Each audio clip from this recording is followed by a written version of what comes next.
If you're that golfer who is dropping down excessively in the backswing, then you are going to have no option but to early extend, come out of posture to ultimately just give yourself a chance of hitting the golf ball. If I set up to the golf ball, we have a certain amount of space between ourselves and the golf ball right here. Now, if you lose that space, or if you lose that height early and you take up some of that space, what then happens is we can't then hip hinge, we can't do everything we want to do in the downswing, because if we did, we'd be way too low to the ground. So what the body then does is it goes, well, hold on a second, I've got to give myself a chance of making space. If I push my hips forwards, my head's going to come up, that's going to increase the space, and that's then going to allow me to have some sort of chance of making solid contact. Is that an efficient way of swinging the golf club? No, it's not. Now, what would be an efficient way of swinging a golf club? Well, we would want to see, and we see this with a lot of tour pros, is that they relatively stay the same height in the backswing. Some players might gain a little bit of height, some players might lose a little bit of height, but then because they've got these good body angles, they're then able to actually drop down and get lower by hip hinging. They're able to then get their chest closer to the ball and start to push out of the ground and rotate. So losing height isn't a bad thing.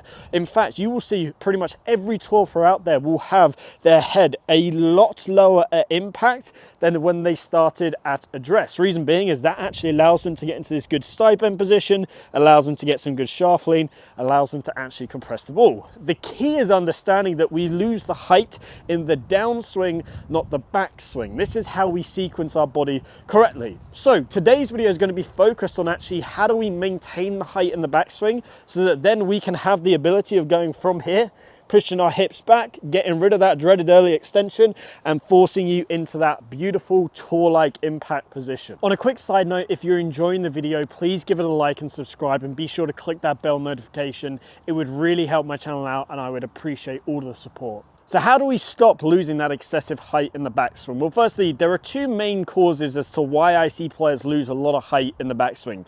The first one is they have too much excessive, what we class as left bend or side bend in the backswing. So they start to drop that lead shoulder down way too much towards the ground.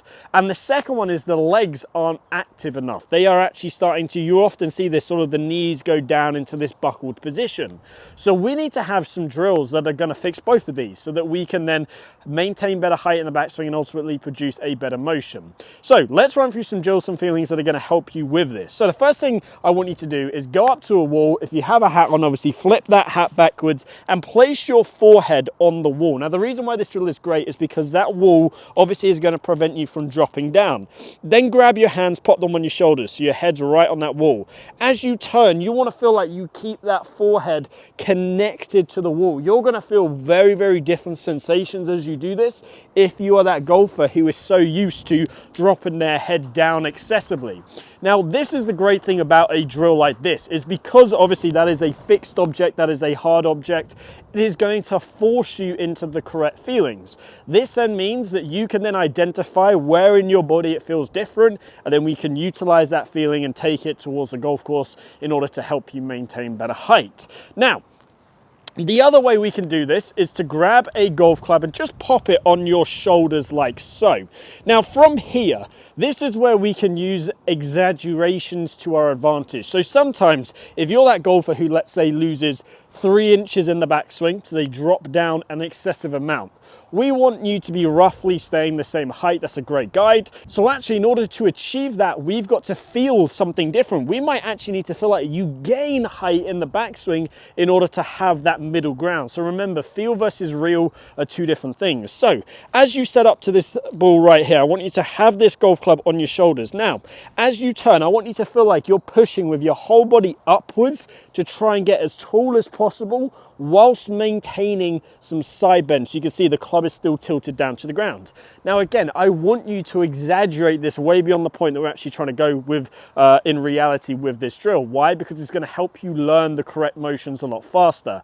We can always exaggerate things a lot more in a rehearsal swing than we can actually in our real swing, because our muscles are a lot looser. We're not trying to hit an object, so we can achieve things a lot more in our rehearsal swings. So try and feel like you actually gain some height as you turn back, just make sure you keep that tilt to the shoulders. You'll feel like your legs, you can see my legs are actively pushing up right here. It's as if I'm trying to push my upper body up. And obviously for me, I feel like I don't have as much left bend as that golfer who would sort of collapse down towards their feet. So by using this drill, you can start to identify your correct feelings in order to help you get into that good position. And again, if you just pay attention to how that trail leg's working, it's not collapsing and going this way, it's pushing that right hip back and up behind me in that direction to help me maintain that good height. Another great example of that, and I absolutely love this one, is imagine you're pulling a cord. So either starting a lawnmower, starting a chainsaw, you're going to do it with your trail hand, you're going to pull that cord up to a high position. You wouldn't pull a cord like that, would you? You'd go here, you'd go up to a high position. That is essentially what a good pivot would look like. And again, you can do that. You can leave that lead hand there, you can pull up to the top, find that nice high position, get those legs engaging and making sure that, again, when your hands are in this position, you're obviously going to have some tilt to your shoulders. So pull up on the cord, that's going to get you in the best possible position. Now, once you've done that a couple times, then again, one of the things that you're going to be able to take advantage of on the golf course is exaggerations. You're going to have to exaggerate it. It might feel like when you're hitting these shots to start with, you're getting taller and then you're dropping down. But remember, this is going to start to get your body moving a lot more efficiently so that actually you can start to generate some great impact positions. Let me give it a go for you. Now that was awesome. That really felt like I got tall. I was able to then get down, and I actually felt like I gained a couple mile an hour club head speed. Ball launched a little bit higher than what I'm used to. So ultimately from that I can tell I really moved my body efficiently. If you've enjoyed today's video, then please give it a like and subscribe. Also click the bell down below so you get notified every time I post a video.